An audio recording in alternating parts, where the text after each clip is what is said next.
Hey there, everybody. Welcome to our NCIS Season 19, Episode 5 review. Are you ready to face the strange? That's the title of this episode. Listen, everyone, put on your hard hats because if you have been watching our videos for years now or even Yeah, recently, I mean, this is a show that we both really like a lot, and yeah. we typically our reviews are pretty positive because we have a lot of fun with this show. I'm going to be very honest with you guys and a bit critical of this episode because this is an episode that is probably one of my least favorite episodes in years. And it's not because Gibbs isn't part of it. There's a lot of reasons why this kind of fell short for me, but we'll get into all of that. We've got a lot to say. We got a lot to go through here, but Please don't unsubscribe. no, hit that subscribe button otherwise, because that way you can stay up to date on all of our other coverage of NCIS, and then also You, which we are currently in the process of talking about every day through all of Season 3. Yeah, You season 3 over on Netflix has been really good. And yeah, we are posting a new You video every single morning until it's done. And last night was also Succession. It's a really great show. If you're not checking that out over on HBO, we're Yeah. also covering that here every Sunday night. All right, let's hit the curve, guys. All Here right, we let's do go. it. Okay, so as I said, this is one of my least favorite episodes in years, and I'm going to be very clear that this is not because Gibbs is gone. Am I liking that Gibbs is gone? Of course not. It's very weird not having him there. However, this show, if you've been watching the show for 19 seasons or SVU or Grey's Anatomy, I mean, you gotta be okay with cast changes. It's just Yeah. people can't do things for decades and decades Yeah. on end. You gotta be roll with the punches and introduce new people and get to new people, and all of that is fine. So I was ready for this, but Yeah. I think what I wasn't ready for was some of the story decisions that they've made, mostly, of course, with McGee. There's some of you who don't agree with me, some of you do agree with me, that McGee should have been the boss. And it just felt very strange to have that line in this episode where Gibbs didn't recommend McGee for this position and he recommended Parker, who he knew for like a minute. But McGee, who's the person that he trained for like all these years, 18, 19 years, that he wouldn't have enough faith in the man that he trained to take on this position. Now, it was just very strange and I didn't believe it. And I think that's the biggest problem. I think if they had Gibbs say, yeah, I recommended McGee. McGee didn't want it, so I recommended Parker. Yeah, okay, I believe that. But not just going straight to, hey, here's this guy I've known for like a minute. He's the best guy for the job. No.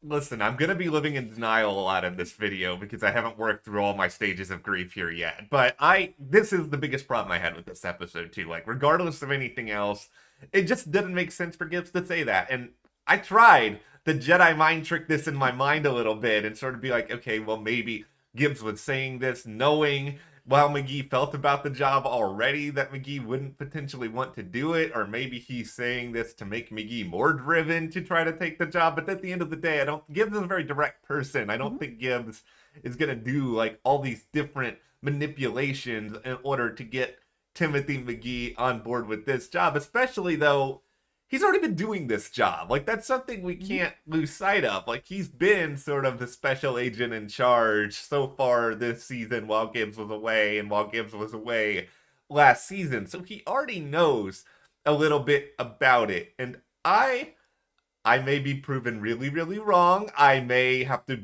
bury my head in shame, and you guys will just see that my bald head for the remainder of the season. But I still think McGee is going to eventually get that job. I don't know if it's next week. I don't know if it's next month. But they spent so much time talking about McGee in that job, and I felt halfway through like it was going to end with McGee getting the job. McGee saying grab your gear, I thought for sure he was moving into that job and that Parker was going to be part of the team. He's not going to be like a probie or brand new Yeah. or anything like that, but that he was just going to be part of the team. He was going to be an important part of the team and that McGee was going to continue on with the job. Clearly, he was doing a good enough job that even with Gibbs suggesting Parker, Vance still offered McGee the job first. Do you want this job? You're more than qualified. You've been doing this for so many years. Yeah. You're trained by Gibbs. You've been sort of the acting team leader and you've been doing a great job. Do you want the job? I didn't believe the reason why McGee did not want the job. So first, we had that scene with McGee and Parker in the bathroom. So weird. McGee's right. Pick another place, Parker. Talking about why he didn't want the job. And he kind of gave this BS answer of why he didn't want the job. And none of us believed it. And later he was talking to Torres where he was really talking about why he didn't want the job. And that because the job for Gibbs became his whole life, which is true but not true. I mean, Gibbs still had downtime. He was working on boats. He's working on his house. He had other things going on in his life. He wasn't just only the job. But the difference is Gibbs and the job was something that Gibbs was using for himself to fill a void. He didn't have to put that much into the job. The job doesn't require you to give up your family and not have balance in life because McGee has been doing this job and he has been balancing his family. So this is also a lie.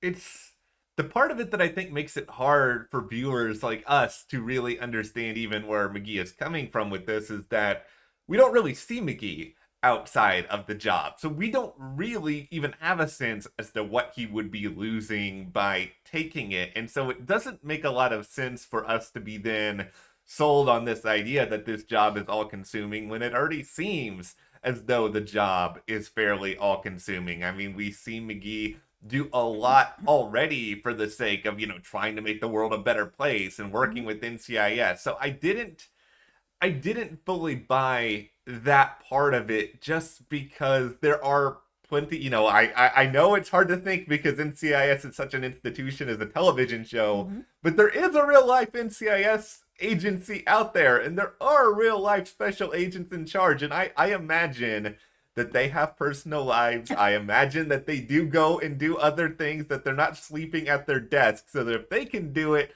fictional Timothy McGee can do it too.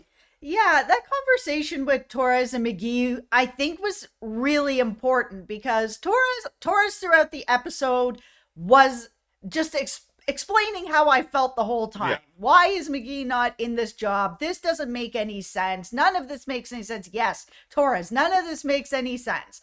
And when we had that moment where McGee was explaining where Gibbs took that shot at him and he was saying, I don't know that I would have been able to make that same decision. I would have had to think about it. Well, McGee would know that Gibbs also had to think about it. He's known him for decades. Like, he would know that Gibbs would have struggled with that decision. And we all saw that he did. I mean, he tried to call out to him. He tried to take shots around him before he finally decided, okay, I don't have any other choices. I am going to have to actually shoot McGee to stop him from going towards that plane. It is my only choice. And then we had Torres talking about it, saying, well, that's why you would make a good boss, because you would actually think about what are all my options before I get to that option. And I don't feel that way about Parker. I don't know that he would actually do that.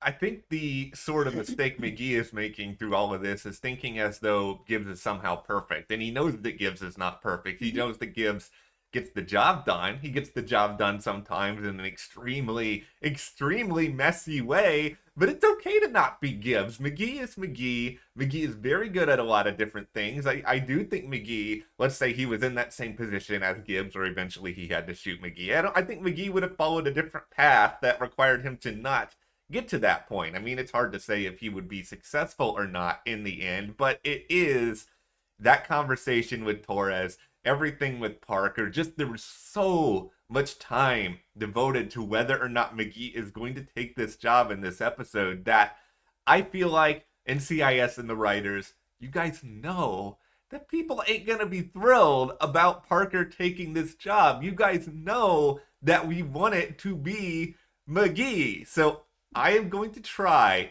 to extend to you guys a fishing line of very strong benefit of the doubt here that in a couple of episodes we're building towards something, and then if you guys don't give it, you will feel my anger and rage and disappointment then. Yeah, I feel like McGee is not giving himself enough credit for being able to do the hard thing. Yeah. He just arrested Gibbs, who's a father figure to him, which was what he felt was the right thing to do at that time, along with Gibbs also thinking that was the right thing for him to do at that time.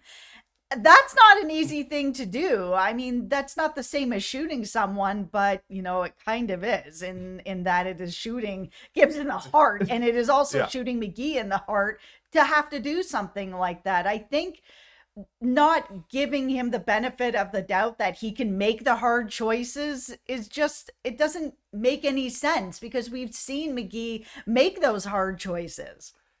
Okay, let's talk a little bit about Parker here. And this is my biggest issue with Parker right now is that, and I think a lot of us who have written or are writers out there, we probably do this sometimes where you come up with a character and you think, okay, how can I make this character interesting? And so you kind of like pull a couple of different ideas out of a hat and then like adapt them to the screen. And it feels like the writers have done a little bit of like Mad Libs with Parker where they're like, okay, here is one quirk he'll have. Here is this other quirk that he'll have. But I don't actually understand who he is. I feel like they're sort of assembling these like little bits and pieces of something, but we still don't really know anything about him outside of the job. We don't really know like who he is like deep at his core because we saw him as an adversary for a while and now we're kind of forced to accept him as maybe a part of the team. And I think that detaches us from him as the character. And if we are to get on board with him as a potential boss, we need that establishing force. We need his version of Gibbs building the boat or whatever that personal connection is. We need to actually just get to know him. And the very first episode that they brought him out, one of the things that I did like about him was these sort of strange, quirky things that he's throwing out there where I'm kind of feeling like, let's put a pin on that. I'd like to hear more about that story. But now it feels like that's all he is. He's just these quirky, oh, I'm going to watch Simon and Garfunkel. No, really, I'm a Bowie guy. Like, it's just kind of like, oh, okay, great. I need to know a bit more about who you are because we were told, of course, that he was not coming in to replace Gibbs as the boss. Obviously, here we are. That's a lie. And I mean, the producers were not going to be able to come out and say that he was replacing Gibbs because it wasn't common knowledge that Gibbs was leaving. So there was no way to do something like that. But now here we are. Parker is seemingly going to be stepping into the role of boss. We had Vance offer him that job again at the end of the episode and him looking around at the team being like, oh man, Gibbs is a really lucky guy, trying to, tug at our heartstrings a little bit to think like, oh, maybe he can move in as the father figure. And I don't want to see a rinse and repeat of Gibbs. I just don't want to see it. And we've kind of seen that already happening with Parker, where he's a guy who draws outside the lines and he's a little bit of a cowboy. And it's just, no, just don't do that. Like, we have seen people come in to not replace a character, but, they lose a lead. They got to bring in a lead. They lose a supporting character. They got to bring in a new supporting character. But they're different. And the characters are very obviously not the same person. And here, there's not enough that's been revealed yet about Parker for me to feel like he is not the same dude. I just want to see him as a normal part of the team. Like, I want to see McGee as the boss. I want to see Parker working under him.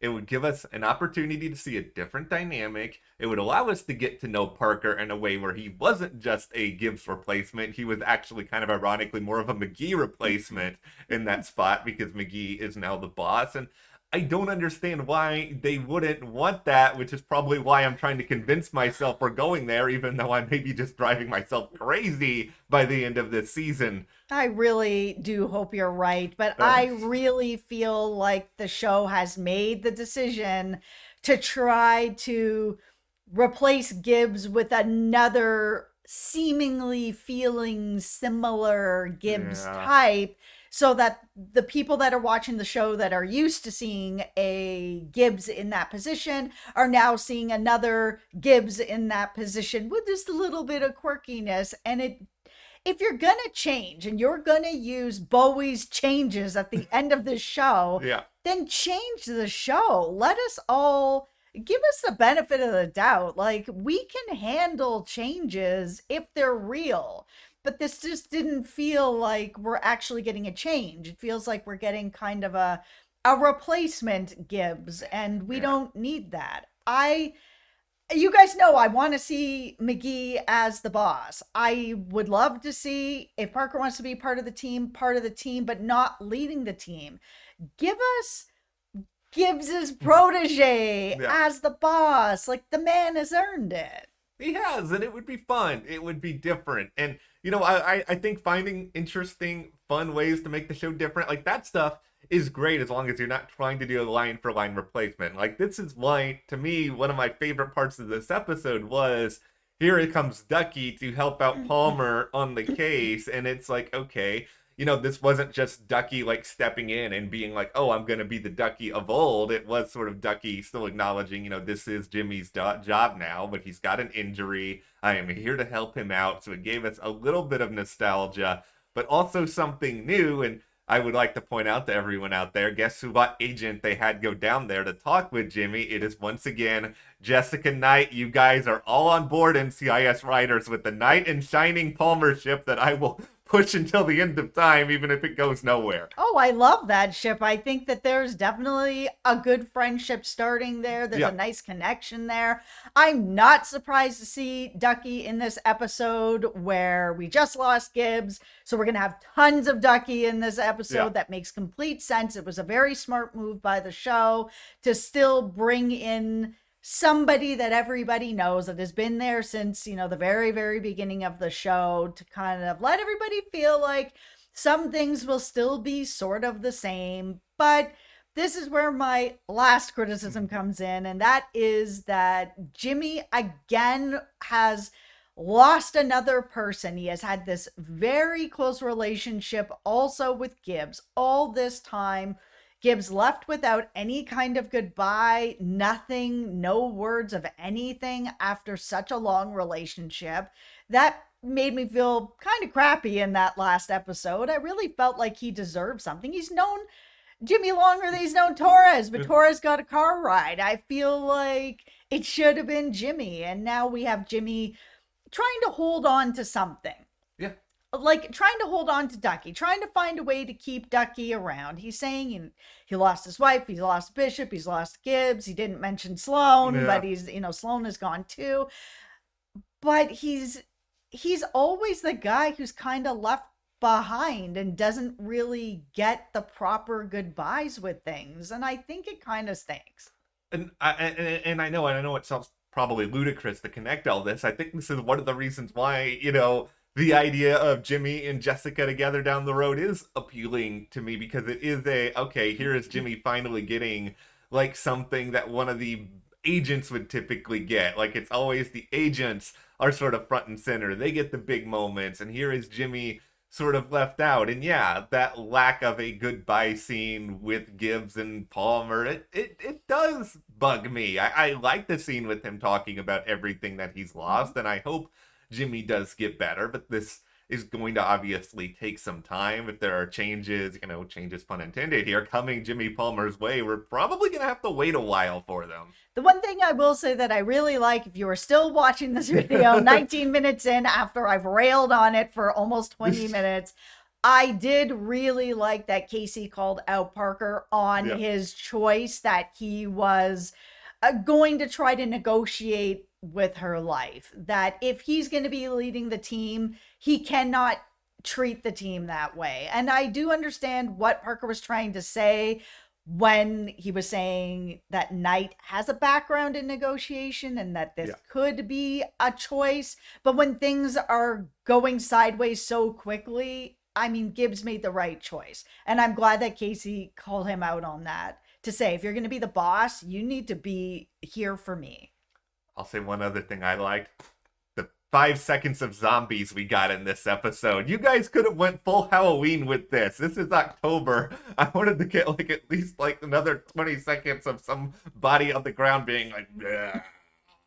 Why not? Okay, now I know that this has been a pretty critical review of this episode, but we are always going to be honest with you guys.